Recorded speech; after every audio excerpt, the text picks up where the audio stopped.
Welcome back. Today I'm going to do something different. I'm actually just going to do a recap of what I did today in this playthrough because honestly, not much happened.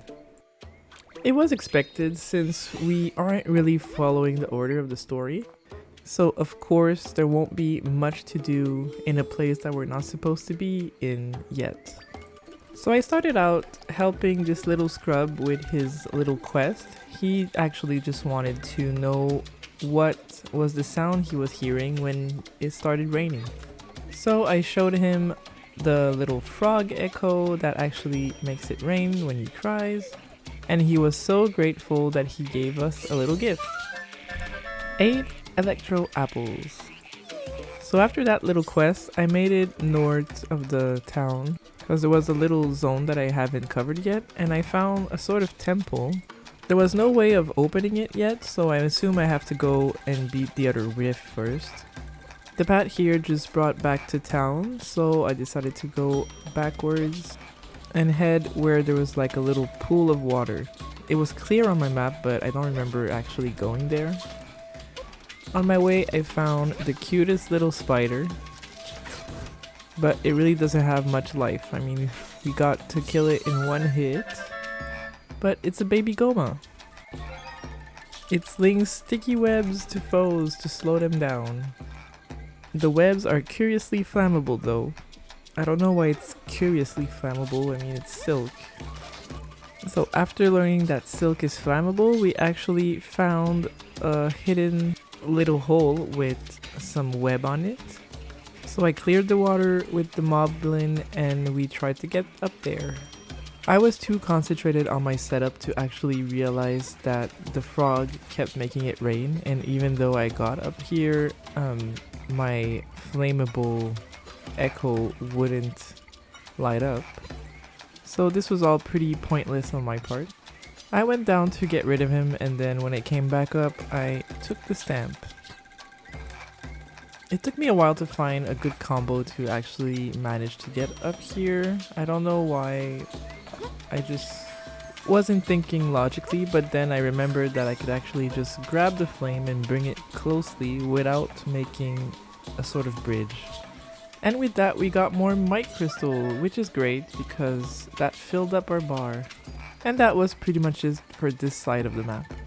So while exploring the second section of the map, we found another echo we didn't have yet. It went really fast, that scared me. I tried to take him down with some spears. It took some time, but we got there. Every time it attacks, it actually gets stunned, so that's great. Well, it's great when you're trying to capture it, but it's not that great once you have it. Mothula level 2, so this is another 5 triangle echo, so we can't make it yet. And we haven't found the level 1 version of this either. So there's the big head up ahead.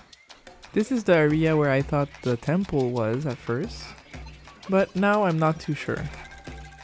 There's a stamp up ahead, so we almost filled the hold stamp card just by staying here. I'm not seeing the big head that we actually see on the map, which is weird, but there's a witch? I'm not sure what it is, but it's scary.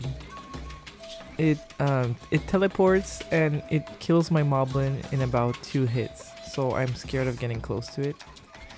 I think that so far this is one of the only mobs I wasn't able to just kill and I had to pass by. I'm pretty sure with a little more effort I could have done it, but since I know I'm not supposed to be in this zone anyways, I decided to keep it for later. There wasn't much left to explore around here, but there was this little cave with a heart piece and a bunch of mobs hidden under the mushrooms. They're really easy to tell apart from the regular mushrooms because they just shake. So there seemed to be more than one exit. There's one right here. I actually went across first because I wanted my heart piece. There was another one here, and yeah, I thought the heart piece was on this side and that I have to blast the wall to get to it. But I actually just had to follow the path on the other side. I was getting injured pretty bad. Luckily, you don't get damage when you fall. But it's all good. We're gonna pick up the heart piece and we're gonna get all our hearts back. So the room on top was actually filled with spiders and spider webs, but we know that these are flammable, so I just burned the whole place down. There was a torch behind the gate, but these big gates, you can actually just spawn the echo behind it. I tried to do the same with spider webs, but that doesn't work. So what did we get for all this effort?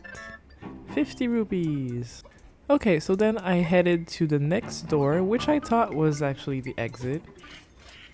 But it wasn't. It was an ambush.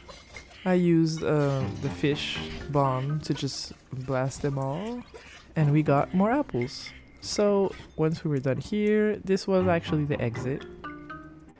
Which brings us to the last spot that we haven't checked yet, with the little heart pawn. So there is a lot of monsters here.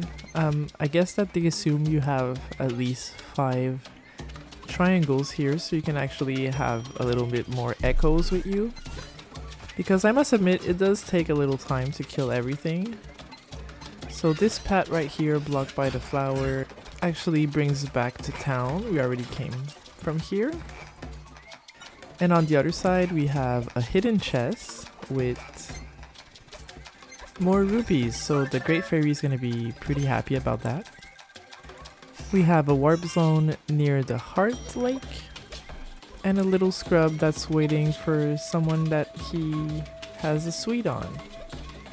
So I'll be curious to see if the NPCs will change dialogue when we're going to have to come back, and maybe there's going to be a rift around or something. Oh, our last stamp.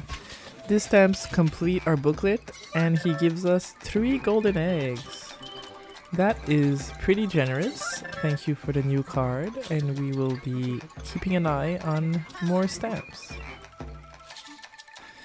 Okay, so last thing we have to do around here is go in this little grotto where we have some 2D puzzling to do underwater. There's a hidden heart somewhere. I'm not sure if this is the only thing hidden around here, but we'll find out. So I made it to the heart, no problem. The path was pretty linear. We had our little guard guy blocking the path, and once you turn him around, you're good to go. So then I just had to find the exit, which was blocked by a bunch of boulders. Had to move them around quite a bit and take my breath. But it was a simple puzzle. It just takes a while to move everything. So we had a little mini boss echo underwater. He wasn't a match for my big shark though. And we got another chest. But first I grabbed the echo, of course. So Lizzlefoot level 3, which we can't use, and we haven't found 1 or 2. I don't know why I broke that. There's literally air right beside it. But that's it for the little dungeon. While cutting the grass, I came across another Lizzlefoot. I really thought that this was the same one, but this is actually a level 1. So yay, we found an echo that we can actually use. So it's pretty much the same thing as the Moblin, but he attacks a little faster. I'm pretty sure he has less life, but I don't know, don't quote me on that. So we found more apples in the chest. Honestly, these shouldn't be chests. They should just be freezers or fridge. 90% of what we find in chests are just fruits and vegetables and milk. So this was pretty much it for the wetlands. We missed one thing right there. A secret hole that looked like the Master Sword path. This was suspicious, so of course it had to be a might crystal. These are always weirdly placed. So since we covered every part of the wetlands and we have a few might crystals now, 8, we're gonna teleport to Blueberry's house and check if we can upgrade something. I actually don't remember where we are at. And that is pretty much what concludes this session. So when I recorded this took about 40 minutes, and I didn't want to ramble in a 40-minute video just walking around the wetlands. So I hope you liked this condensed version of what I did today, and I'll see you soon in the next one. Bye bye!